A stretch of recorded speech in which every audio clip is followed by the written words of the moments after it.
Alright, so Chapter 6, Part 5 video. In here we're going to look at the tax return that they have in Connect. And then I'm also going to do the other tax return out of Chapter 6, but remember that video will be posted in the Chapter 7 folder. Okay, so it's kind of messy and it's kind of difficult.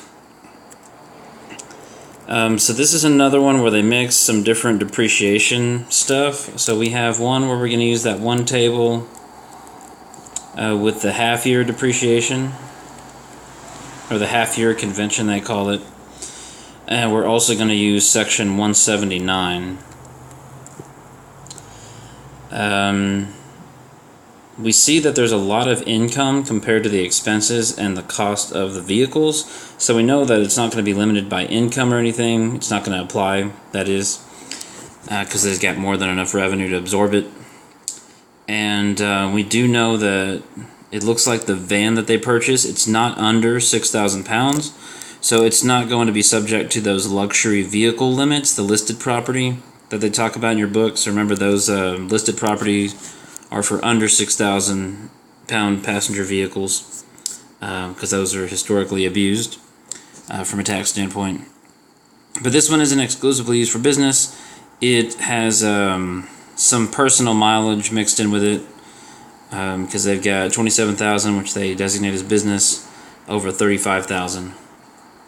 So we have to allocate out that portion that's used for personal. Okay. Here we go.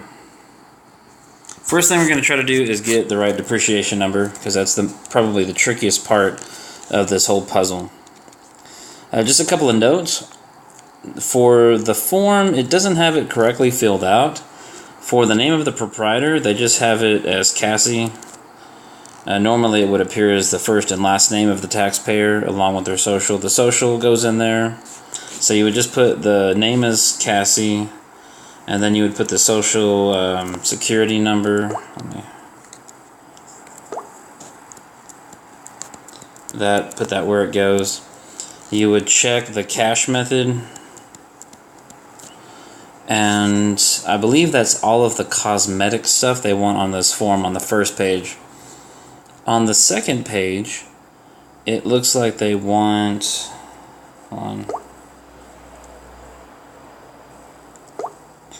They want the social again. That might carry over. And I believe that is it.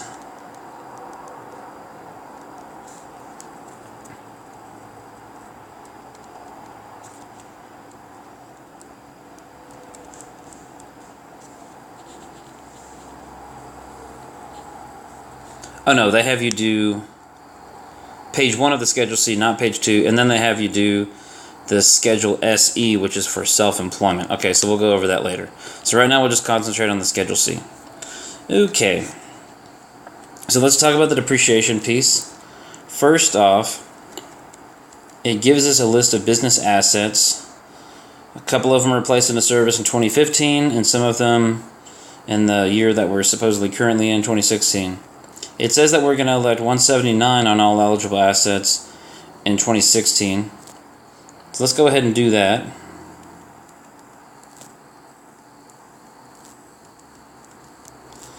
Both of the computers are fine, so whatever ones for 2016, that totals up to 4,900.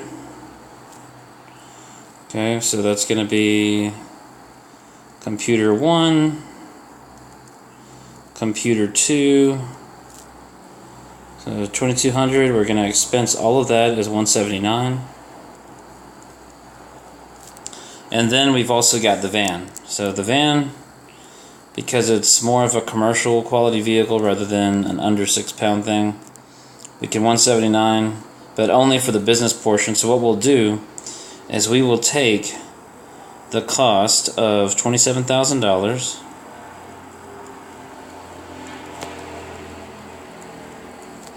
and we're going to multiply that by the mileage for business, so 27,000 miles, okay, not to be confused with the dollar amount there, over the 35,000 miles total.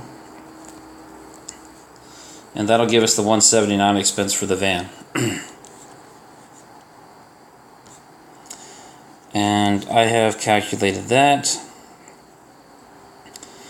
as $20,828.57. Let me see what it says about rounding. Okay, round your final answer to the whole dollar. Okay, so I'm just going to keep the decimal in here, and then we'll round the final number. So I get 20,828 and 57 cents. So all of those have been 179 now. And then we're going to do the regular old depreciation for 2015. And so we're just going to say 2015 using the MACRS, or the Modified Accelerated Cost Recovery System, which is just another word for tax depreciation. That's what is most commonly referred to. But I'm looking at table 6A-1, so that's the general depreciation half-year convention table. So 6A-1, and it is the second year. We are in year 2 for these assets. They add up to... Okay, well, so another thing, we've got 2 classes of property here. So we have the equipment, or the 5-year property. So that totals up to $900, or no, I'm sorry, $3,000. So the printer and the copier, we will take the $3,000 total cost of those 2 assets, the printer and the copier, and we'll multiply them by the 5-year column year 2 rate. So that's going to be the 0.32 or 32%. That's what we're going to put for the 5-year property, and I got $960. And then we're going to do year 2 for the 7 years. So furniture and fixtures, those are 7-year assets. So I'm using the same table. I'm using 6A-1, but I'm using the 7-year column, year 2. So that's going to be the furniture cost of $6,000.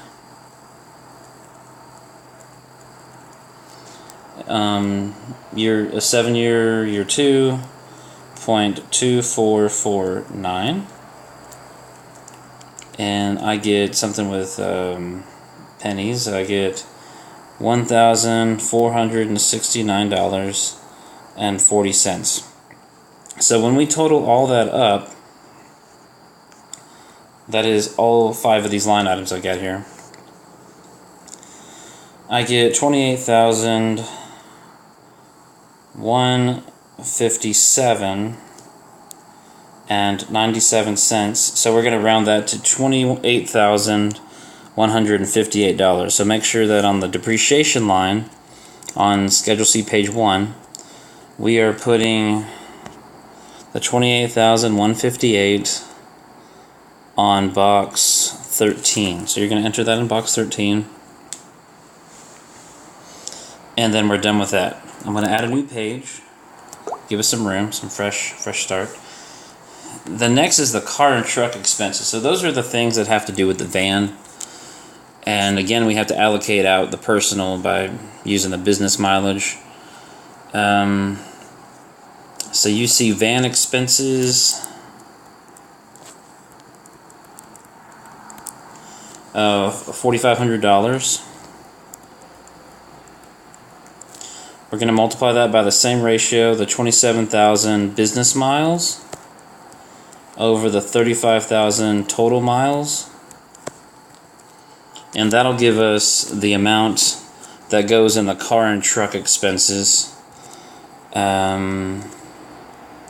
So let's do that. I'm going to get a calculator here.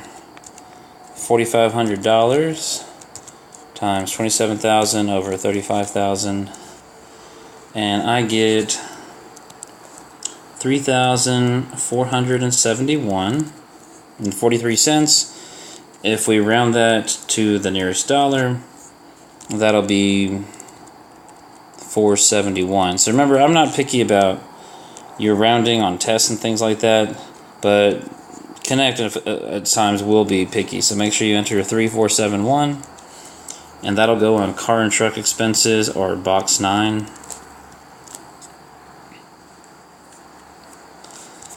Okay. Now for the other expenses they have listed, for the most part, I don't think we have to allocate any of those other ones.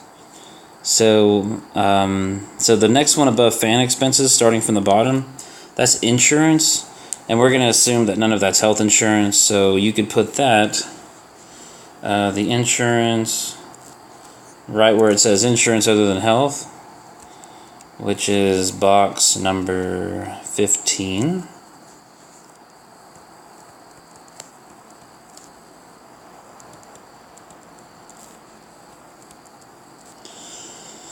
And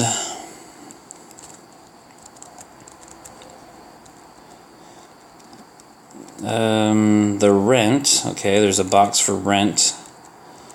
So all $2,400 will go on 20B.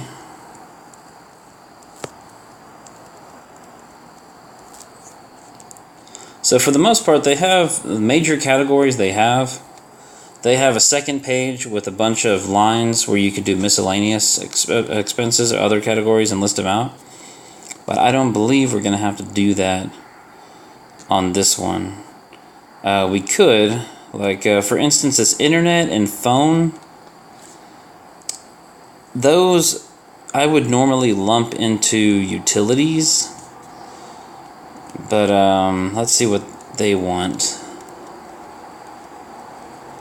So they don't have anything entered into utilities, so they've obviously put it somewhere else. So now, like, if you were doing a tax return for me and you lump those into utilities, I would accept it, but Connect doesn't want that. So I'm just to keep you consistent, because I don't want you spinning your wheels on this.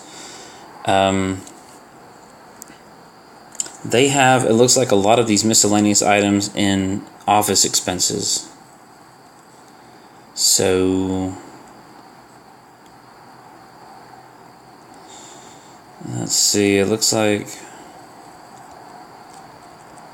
let's add these up. So let's add up the phone of $1,250.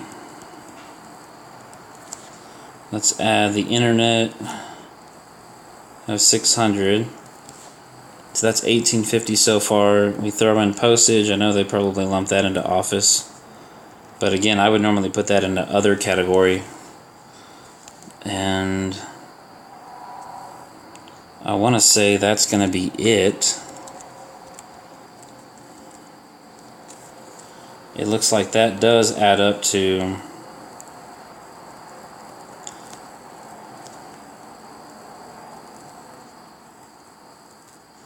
$2,350.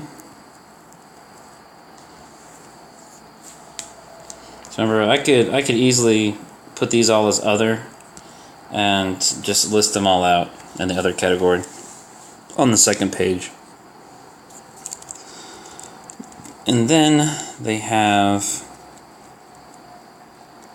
so we've got phone and internet, they've got supplies, and there is specifically a box for supplies, so I think we can safely throw that on box 22.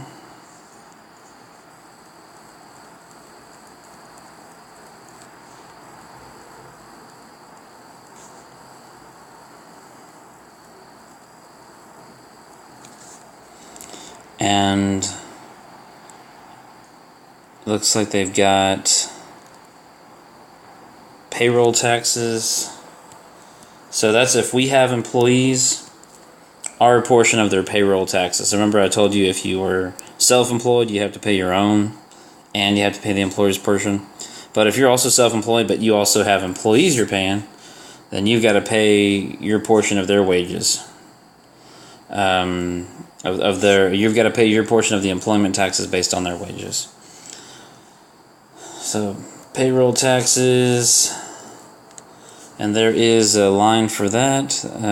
We just use box 23. That says taxes and licenses. And it looks like that's 1950. And then the wages, there's actually a place that says salaries and wages on box 26.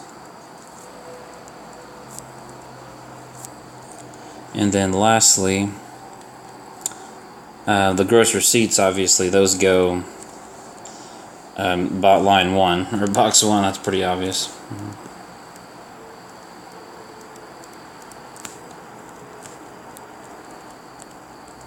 So you enter all that in, and it looks like the profit lines are actually calculated for you. So hopefully those will just roll through. Otherwise, you would just do your math. Okay, let's look at the self-employment tax again. So we went over that in one of the other videos, but let's talk about this one. So the profit that should have been from page 1 that carries over to this page on line 2. Okay, the schedule SE is 123,371. So you go ahead and plug that in.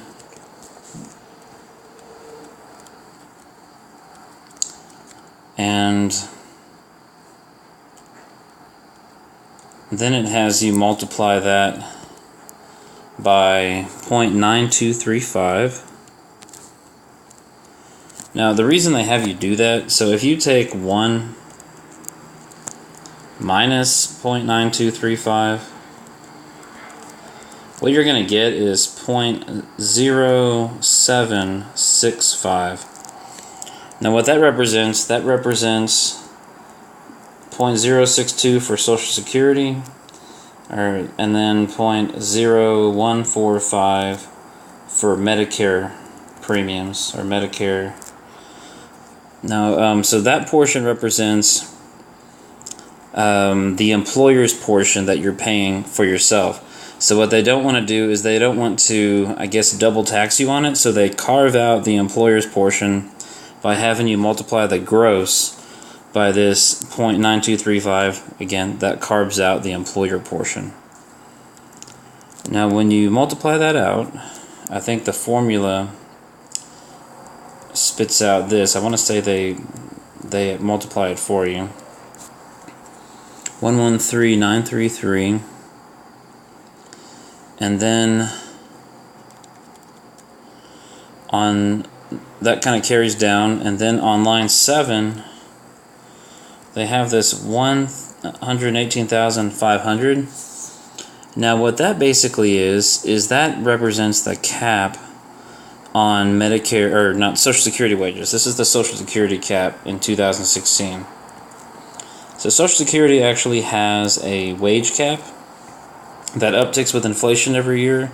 So I think here in 2018, it's getting close to 130,000 now. So any wages you earn, or any self-employment income you earn over 118,500 won't be subject to the Social Security. Every dollar you earn over that. Anything up to 118,500 will be subject to all that. So, so all you're gonna do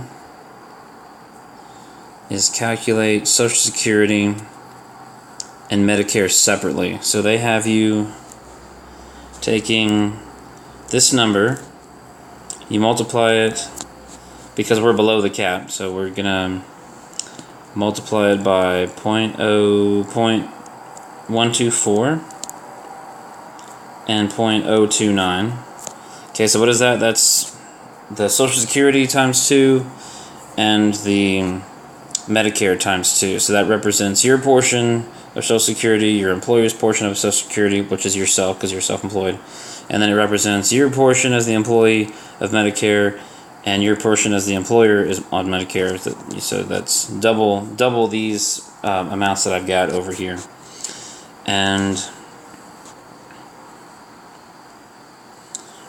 yeah, so it's on the net wages. So I'm seeing 14,128, round to the nearest dollar, of course, and 3304. So we add those together, and we are getting self-employment tax. Oh shoot. Self-employment tax of $17,432. And you take half of that, or 0.5, as a deduction. So on top of carving out a portion of your earnings for the employer portion, they also give you a 4 AGI deduction of the employer's portion. So they say, alright, since you're getting taxed twice because you're self-employed, we'll give you a break on the employer portion. And then part 2, optional methods for computing net earnings.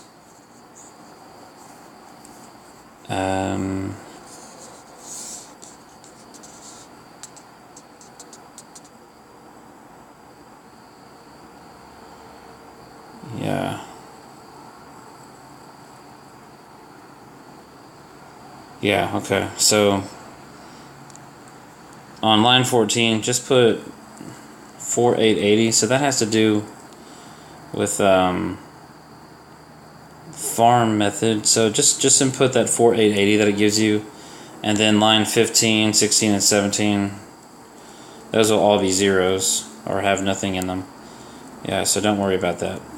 Okay, but I believe that should be it. I believe you should have that should give you everything. So I know that one was really busy and you could have spent a lot of time spinning your wheels. So I hope this video was helpful.